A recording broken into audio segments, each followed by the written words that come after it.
बिस्मिल्लाहिर्रहमानिर्रहीम। अस्सलाम वालेकुम स्टूडेंट्स। आज हम अपने प्रीवियस लेक्चर्स को ही कंटिन्यू करेंगे जिसमें हम पैकेजिंग स्टडी कर रहे थे और पैकेजिंग हमने डिफरेंट कंपोनेंट्स देखे थे कि किन किन कंपोनेंट्स से पैकेजिंग मुश्तमिल होती है हमारी फार्मास्यूटिकल प्रोडक्ट्स की, जिसमें हमने कंटेनर्स की डिटेल स्टडी की थी। इसके अलावा क्लोजर्स हैं, बॉक्सेस एंड कार्टून, ये बेसिक कंपोनेंट्स माने जाते हैं। हम अपने बुकलेट के हिसाब से हमने कंटेनर्स डिफरेंट टाइप्स उसकी स्टडी की थी। कंटेनर क्या होता है ये स्टडी किया था लास्ट लेक्चर के अंदर। आज हम क्लोजर्स के बारे में स्टडी करेंगे, जहाँ पे कंटेनर इम्पोर्टेंट है क्योंकि वो डायरेक्ट इंटरेक्ट करता है मेडिसिन के साथ या फार्मास्यूटिकल प्रोडक्ट के साथ। वहीं पर क्लोज़र भी इम्पोर्टेंस रखता है क्योंकि क्लोज़र उसको सील करने का काम कर रहा होता है कंटेनर को। तो क्लोज़र एंड कंटेनर दोनों मिलके थेरेप्यूटिकल इफ़ेक्टिवनेस को मेंटेन रखने का काम कर रहे होते हैं जब फार्मास्यूटिकल प्रोडक्ट बनती है, जब से लेकर जब तक वो इस्तेमाल में आए तब तक उसकी स्टेबिलिटी एंड थेरेप्यूटिकल इफ़ेक्टिवनेस को मेंटेन रखते हैं और इसमें अहम किरदार अदा करते हैं कंटेनर एंड क्लोजर्स। तो आज हम क्लोजर्स की डिटेल पढ़ेंगे, लेकिन उससे पहले मैं थोड़ी आपको प्रीवियस लेक्चर का ओवरव्यू दे दूँ जिसमें हमने पैकेजिंग स्टडी किया था एंड कंटेनर एंड क्लोजर की डेफिनेशन देखी थी। What is packaging? Packaging is the process by which the pharmaceuticals are suitably placed so that they should retain their therapeutical effectiveness from the time of their packaging till they are consumed। हमने जैसे कि previous lecture में study किया था कि packaging क्या चीज़ है। Packaging एक ऐसा प्रोसेस है जिसके अंदर फार्मास्यूटिकल प्रोडक्ट को अगर हम प्रॉपर तरीके से पैक करें तो उसकी इफ़ेक्टिवनेस, थेरेप्यूटिकल इफ़ेक्टिवनेस मेंटेन रहती है जब से वो बनी और जब वो इस्तेमाल हो जब तक। तो इट्स मीन हम ये कह सकते हैं पैकेजिंग इम्पॉर्टेंट है थेरेप्यूटिकल इफ़ेक्टिवनेस को मेंटेन रखने के लिए, स्टोरेज पैरामीटर्स को मेंटेन रखने के लिए, स्टेबिलिटी के लिए प्रोडक्ट की। कंपोजिशन ऑफ पैकेज जो हम देखते हैं क्या क्या चीज़ें इंपॉर्टेंट हैं कि किन किन कंपोनेंट्स से बना हुआ होता है। अगर हम पैकेजिंग का प्रोसेस कर रहे होते हैं तो जो पैकिंग हम कर रहे हैं वो किन किन कंपोनेंट्स पर मुश्तमिल है। कंटेनर्स, क्लोजर्स, कार्टन्स और आउटर कहलाते हैं जो कि बॉक्स। अब यहाँ पे देखिए डायग्राम में जैसे कि दिखाया गया है, जो कैप होती है या ढक्कन जिसको हम कहते हैं वो क्लोज़र कहलाता है। क्लोज़र और जिस कंटेनर में या जिस बोतल के अंदर जिस चीज़ में जो कि डायरेक्ट कांटेक्ट से हो मेडिसिन की, उसको हम कहेंगे कंटेनर, उसको हम कहते हैं कंटेनर। अब हम देखते हैं कि कंटेनर एंड क्लोज़र के अलावा भी फार्मास्यूटिकल प्रोडक्ट्स पैक होती हैं एक कार्टन या आउटर में। बॉक्सेस में अब बॉक्स लार्ज टाइप का बॉक्स नहीं होता, स्मॉल टाइप का बॉक्स होता है जिसे हम अमूमन कार्टन या आउटर कहते हैं। फिर उसके बाद अगर ट्रांसपोर्टेशन के लिए, इन्वायरमेंटल हैज़र्ड से बचाने के लिए, ड्यूरिंग ट्रांसपोर्टेशन प्रोडक्ट को महफूज रखने के लिए उसे एक बड़े बॉक्स में भी पैक किया जाता है। इस तरह डिफरेंट कंपोनेंट्स में हम डिवाइड करते हैं पैकेज को, कंटेनर्स, क्लोज़र, कार्टन और आउटर एंड बॉक्स। अगर पैकेजिंग को हम डिवाइड करते हैं primary packaging, secondary packaging and tertiary packaging में। Primary packaging means direct interact with product, जो डायरेक्ट इंटरएक्ट प्रोडक्ट से कर रही होती है उसे प्राइमरी पैकेजिंग कहते हैं। या वो कंटेनर जो कि डायरेक्ट इंटरएक्ट कर रहा होता है मेडिसिन से, ड्रग से, उसे हम प्राइमरी पैकेजिंग कहते हैं। इसी तरह सेकेंडरी पैकेजिंग में क्या है, no direct interact with product, direct interact नहीं होता प्रोडक्ट के साथ, लेकिन ये आउटर कवर के तौर पे काम कर रही होती है प्राइमरी पैकेज के। जो प्राइमरी पैकेजिंग होती है तो हम ये कह सकते हैं सेकेंडरी पैकेजिंग प्राइमरी पैकेजिंग के आउटर कवरिंग के तौर पे काम कर रही होती है, लेकिन डायरेक्ट इंटरेक्ट नहीं कर रही होती, डायरेक्ट कांटेक्ट में नहीं होती मेडिसिन के, जबकि प्राइमरी पैकेजिंग डायरेक्ट कांटेक्ट में होती है प्रोडक्ट के। अब अगर हम टर्शरी पैकेजिंग को लें तो कुछ प्रोडक्ट्स ऐसी होती हैं जो कि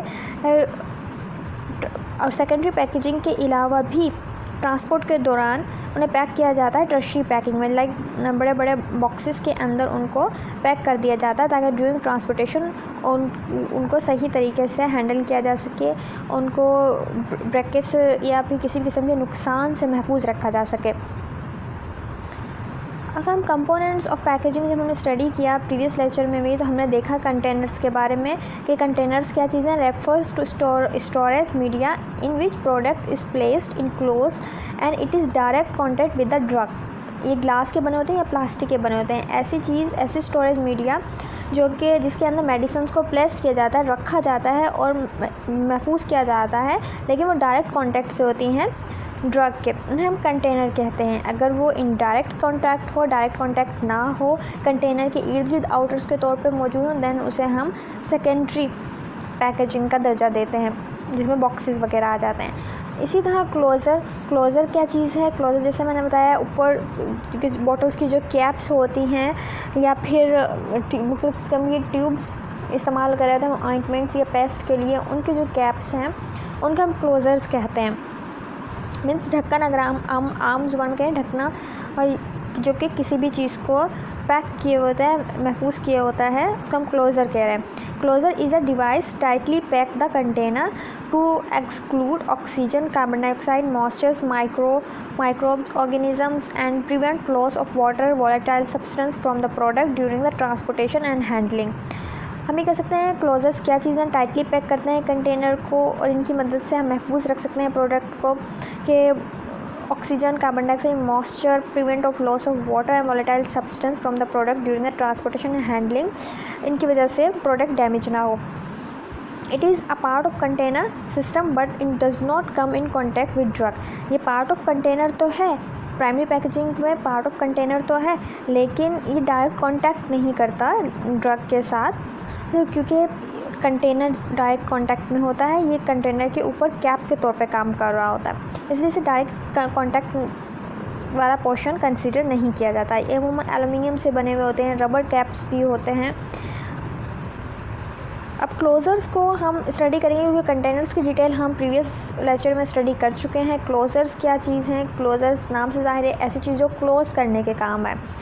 अब हम ये कह सकते हैं it is a device which seal the container to exclude oxygen, carbon dioxide, moisture, microorganisms and prevent the loss of volatile substance. It is considered as a part of container system and does not come in direct contact with the medicament. Closure एक ऐसा device है जो कि container को seal करने के या बंद करने के काम आता है, कि हमने प्रीवियस स्लाइड के अंदर स्टडी किया कि मॉइस्चर, माइक्रो ऑर्गेनिज्म से प्रिवेंट कर रहा होता है, डिफरेंट की इस तरह वोलेटाइल सब्सटेंस को लॉस को भी प्रिवेंट कर रहा होता है। यह कंसीडर किया जाता है कंटेनर का ही हिस्सा, लेकिन ये कंटेनर की तरह डायरेक्ट कॉन्टैक्ट में नहीं होता मेडिसिन के। Packaging closures are an important piece of the total packaging solution. बहुत इंपॉर्टेंट हिस्सा है, जिस तरह कंटेनर इंपॉर्टेंट है पैकेजिंग में किसी भी प्रोडक्ट की, इसी तरह क्लोज़र भी इम्पॉर्टेंट किरदार अदा कर रहा होता है। A closure is a typically used to seal up container after the initial opening in order to preserve the product for use at a later time। अमूमन क्लोज़र को सील करने के लिए इस्तेमाल हो रहा होता है कंटेनर की।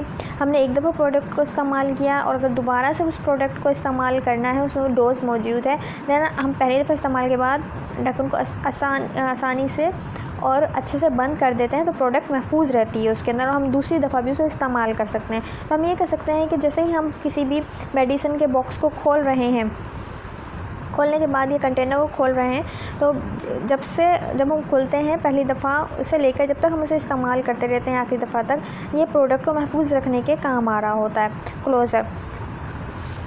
CRCS, जिसका हमने लास्ट इसमें हमने चाइल्ड रेजिस्टेंस कंटेनर के नाम से पढ़ा था लेक्चर में। Child resistance containers include click and lock, snap safe and snap shut. ये इस तरह के कंटेनर्स के कैप्स हैं या क्लोज़र्स हैं जो कि स्पेशली डिज़ाइन किए जाते हैं बच्चों के लिए, बच्चों की प्रोडक्ट्स के लिए या बच्चों से महफूज रखने के लिए किसी भी प्रोडक्ट को।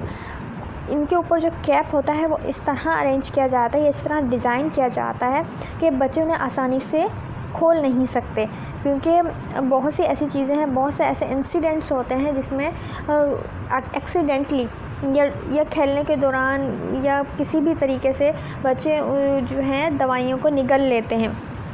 ये कोई लोशन है, ये क्रीम्स हैं या डिफरेंट किस्म के ऑयल्स, बेबी ऑयल्स आते हैं, उनमें ये अमूमन लगे हुए होते हैं लॉक्स, क्योंकि ये क्लोज़र इसलिए डिज़ाइन किए जाते हैं कि बच्चे इन्हें आसानी से खोल ना सकें। जब इनको क्लोजर्स को खोला जाता है देन क्लिक एंड लॉक की भी आवाज़ आती है और इनका एक ख़ास डायरेक्शंस लिखी हुई होती हैं इनके ऊपर कि जब इन्हें खोला जाए तो कहाँ push and down and turn किया जाए, एरो लगा के बताया जाता है।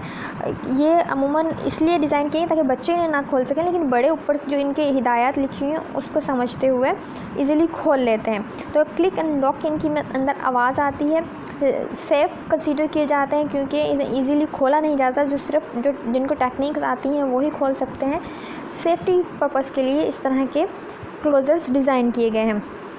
क्लोजर्स की भी कुछ करैक्टरिस्टिक्स होती हैं। क्लोजर्स भी डिफरेंट मटेरियल से बने होते हैं, कंटेनर्स की तरह like plastic, metal and rubber से बने हुए होते हैं। स्क्रू क्लोजर्स भी होते हैं जो कि प्लास्टिक की बोतल्स में भी अमूमन होते हैं। शीशे की बोतल्स के ढक्कन होते हैं ना, हम या जार्स के ढक्कन को हम घुमा के खोलते हैं, उन्हें कहते हैं स्क्रू क्लोजर, जिनको हम घुमा के खोल रहे होते हैं। इसी जैसे हम कह सकते हैं कि क्लोजर्स को भी कंटेनर के लिहाज से डिज़ाइन किया जाता है। क्या क्या प्रॉपर्टीज़ हो सकती हैं क्लोजर्स की? It should be resistant compatible with the product. If closure is of free closable type, it should be readily operable and should be resealed effectively. It should be capable of high speed application. It should be decorative and in the shape and blind of the with the main container. अमूमन इसकी appearance और उसको ऐसे design किया जाता है कि blind up हो क्लोज़र कंटेनर क्लोज़र के साथ। कंटेनर क्लोज़र एक तरह की डिज़ाइनिंग में हो। इसके अलावा इस तरह डिज़ाइन किया जाता है कि इजीली आप उसे खोल और बंद कर सकें, प्रोडक्ट को वो इन्वायरमेंट से कोई नुकसान पहुंच रहा है उसको महफूज रख सके, रेजिस्ट कर सके किसी भी तरह की कंपैटिबिलिटी से। ये तमाम प्रॉपर्टीज़ हैं क्लोजर्स की। इसके अलावा easy to remove and replaceable होना चाहिए क्लोज़र को। अब हम देखते हैं कुछ करैक्टरिस्टिक्स कंटेनर्स की एंड क्लोजर्स की। क्लोजर्स एंड कंटेनर्स की वो आइडियल करैक्टरिस्टिक्स जो जिसकी बेस के ऊपर बनाए जाते हैं या डिज़ाइन किए जाते हैं क्लोजर्स एंड कंटेनर्स किसी भी मेडिसिनल प्रोडक्ट के लिए। Container and closure must be sufficient strong to withstand all the steps from formulation till reuse. It should not allow any loss of product. Materials of the container should be non-reactive and heat and light resistant. हम ये कह सकते हैं इस तरह के design किए जाते हैं, इस तरह के बनाए जाते हैं कि प्रोडक्ट को लॉस को रोक सकें। Material of the container react ना करे, should be non-reactive and heat and light resistant. Product के साथ रिएक्ट ना करे, कोई केमिकल रिएक्शन शो ना करे, इससे प्रोडक्ट की इफ़ेक्टिवनेस पे इफ़ेक्ट पड़ता है। इसके अलावा हीट एंड लाइट को रेजिस्ट कर सके। The surface of the container must B clear for easy labelling. Surface of the container clear होनी चाहिए ताकि उस पर आप इजीली लेबल लगा सकें। Container should not impart its own colour, order and taste to the preparation. Container का अपना कोई जो जिस भी कलर से में कंटेनर है वो कलर या ऑर्डर या टेस्ट प्रिपरेशन पर कोई पर असरअंदाज ना हो। Size of the container must be selected according to the size of the preparation. जितनी प्रिपरेशन आपने उसके अंदर डिस्पेंस्ड करनी है उसी हिसाब से कंटेनर अरेंज किए जाते हैं। अगर आपने 60 ml का अमाउंट सिरप की डिस्पेंस करनी है देन 60 ml के हिसाब से ही बोतल को अरेंज किया जाएगा। ऐसी बोतल्स अरेंज नहीं की जाती जो एग्जैक्ट 60 ml ही की साइज़ की हो, वरना वो टॉप तक बढ़ जाती हैं और ट्रांसपोर्टेशन के दौरान प्रोडक्ट ज़ाया होती है, तो उसमें दरमियान में स्पेस रखी जाती है। लेकिन अरेंज इस तरह किया जाता है कि 60 ml ईज़िली उसमें हो जाए, या 120 ml अगर आपने डिस्पेंस करना है तो 120 ml के हिसाब से ही उस कंटेनर को डिज़ाइन किया जाता है। तो हम कह सकते हैं size of the container must be selected according to the size of the preparation. Closure must be easy to remove and replace. Closure easily remove and replace किया जा सकता हो उस कंटेनर का, उस प्रोडक्ट का। It should B cost effective. Cost effectiveness भी most important होती है, क्योंकि अगर पैकेजिंग बहुत ज़्यादा एक्सपेंसिव हुई तो मेडिसिन का जो डोजेज फॉर्म आप मार्केट के अंदर भेज रहे हैं उसकी भी कीमत बढ़ जाएगी और पेशेंट के वो ज़ाहिर सी बात है उसके लिए ज़्यादा पे करना पड़ेगा। तो हम जब बना रहे होते हैं क्लोज़र या कंटेनर, तो इस बात का भी ख्याल रखा जाए कि उसकी कॉस्ट जो है मुनासिब रखी जाए, ताकि प्रोडक्ट की ऑल ओवर प्रोडक्ट की कॉस्ट मुतासिर ना हो। Container should facilitate the identification of product. Container should facilitate the identification of product whether meant to external or internal use। अमूमन बाज़ दफ़ा containers as a identification of product भी use होते हैं। आपने बाज़ पैकेजिंग देखी होंगी जो कि वो शनाख्त बन जाती है किसी ख़ास प्रोडक्ट के लिए, ठीक है। जिससे हम देखते हैं कि CAC की पैकिंग, उसकी शनाख्त होती है कि CAC की पैकिंग स्पेसिफ़िक पैकिंग में आ रही होती है। या फिर हम कहते हैं, जैसे हमने एग्जांपल दी थी आपको, ये पोनिस्टॉन जो है ब्लस्टर पैकिंग में आती है, और जो है ना एस्प्रीन या डिस्प्रीन जो हैं वो स्ट्रिप पैकिंग में आ रही होती हैं, क्योंकि ये इनके ख़ुसूस एक आइडेंटिटी है। इस तरह बहुत सारी प्रोडक्ट्स हैं, और इसके अलावा हमें इस तरह डिज़ाइन किया जाता है ताकि वो इजीली पता चले वो एक्सटर्नल यूज़ की है या इंटरनल यूज़ की है। It should be attractive in appearance, और कंटेनर का अट्रैक्टिव एंड इन अपीयरेंस भी होना ज़रूरी है। अगर प्रोडक्ट दिखने में खूबसूरत होगी, उसकी अपीयरेंस अच्छी होगी, तो वो कस्टमर को ज़्यादा अट्रैक्ट करेगी। दिखने में भी अच्छा होना चाहिए, आइडेंटिटी पर्पस भी पूरा हो, और कॉस्ट इफ़ेक्टिव भी हो। Container and closure easily remove and replace हो सकता हो, इस तरह का डिज़ाइन करना चाहिए। कंटेनर का size according to preparation size होना चाहिए। Container should be in part of on colour. अमूमन कंटेनर जो है वो रिएक्ट ना करे प्रोडक्ट के साथ, उसका कलर, उसका ऑर्डर, उसका टेस्ट, प्रिपरेशन के कलर, ऑर्डर एंड टेस्ट को चेंज ना करे। Materials of the container should B non reactive होना चाहिए, हीट एंड लाइट रेजिस्टेंट होना चाहिए।